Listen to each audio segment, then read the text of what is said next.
जय श्री महाकाल दोस्तों, हमारे 4 दिन के ब्लॉग में आपका बहुत बहुत स्वागत। वैसे तो इन 4 दिनों में मैंने कुछ ज़्यादा खास नहीं किया। 2 दिन तो मैं मेरे ससुराल में थी, लेकिन मुझे वक्त ही नहीं मिल पाया कि मैं अपना ब्लॉग बनाऊं, अपलोड कर पाऊं। वीडियोस तो थी लेकिन टाइम ही नहीं था, इसीलिए 4 दिन का एक साथ। और फिर उसके 2 दिन मैं अब मेरे चली गई थी नानी के घर। तो देखते मैंने मेरी नानी के घर क्या क्या मस्ती की। उस दिन मैं दिन में वापस घर आई थी, तो चाय लेके गई वापस खेत पर, क्योंकि हमारे घर आ गए थे मेहमान। वैसे मैं किसी मेहमानों को अपने वीडियो में कैप्चर नहीं करती, क्योंकि मैं किसी की प्राइवेसी को नहीं डिस्टर्ब करती। मैं बनाती हूँ सिर्फ मेरे तक, किसी और को नहीं पसंद हो तो इसीलिए। फिर मैंने खेत पे से ताज़ी ताज़ी मेथी तोड़ी घर के लिए, क्योंकि मुझे शाम को बनाने थे मेथी के पराठे।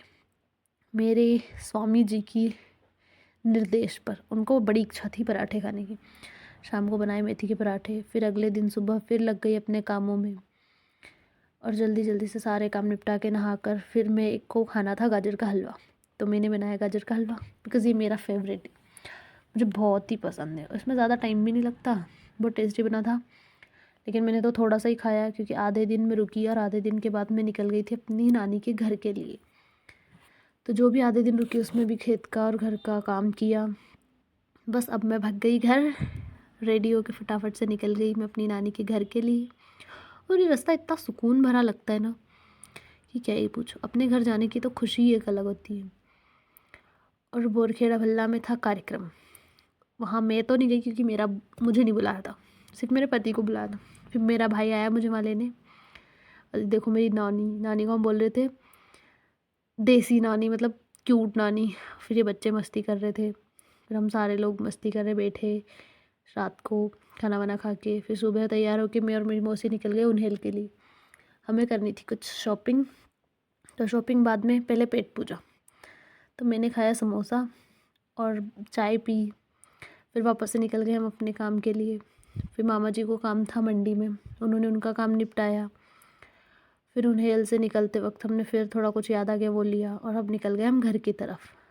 घर जाकर चेंज ही किया था, थोड़ी देर बैठे थे। फिर पता चला मौसी को लेने जाना है, बड़ी वाली छोटी वाली को। तो भैरूगढ़ गए, वहाँ पताशी खाई। यहाँ हनुमान जयंती थी तो प्रसाद लिया। ये मौसी आ गई, इसको लेके हम चल दिए अपने घर की तरफ। और ये वाली मौसी के साथ इतने मज़े आते हैं ना, क्योंकि ये बातें इतनी मज़े मज़े की करती है। और सुबह चाय पीते टाइम देख लो कैसे घूर रही है मेरे को हाँ, बोल रही थी तू ना ऐसे वीडियो मत बनाया कर, मुँह भी नहीं धोया मैंने। फिर मैंने बनाई सबके लिए सब्ज़ी, और कुछ सामान ढूंढते मुझे दुपट्टा मिल गया था, जिससे मेरी बहुत सारी यादें जुड़ी हैं। फिर वापस से कल वाली साड़ी पहन के तैयार होकर हम निकल लिए उज्जैन की तरफ। बस का वेट कर रहे हैं। अब मौसी को आज उज्जैन से भी कुछ सामान लेना है, और भी बहुत ज़रूरी काम थे जो निपटाए हमने उज्जैन में।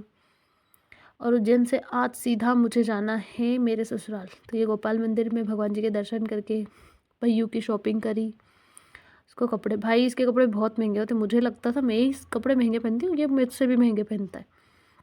गोपाल मंदिर की सारी गलियाँ छान ली, सब कुछ ले लिया। उसके बाद निकल गए हम अपने घर की तरफ ऑटो में, और बहुत ही ट्रैफिक था। बस में लास्ट अलविदा बोला मौसी को। उसके बाद आ गए मेरे पतिदेव मेरे को लेने, और मैं आ गई अपने ससुराल।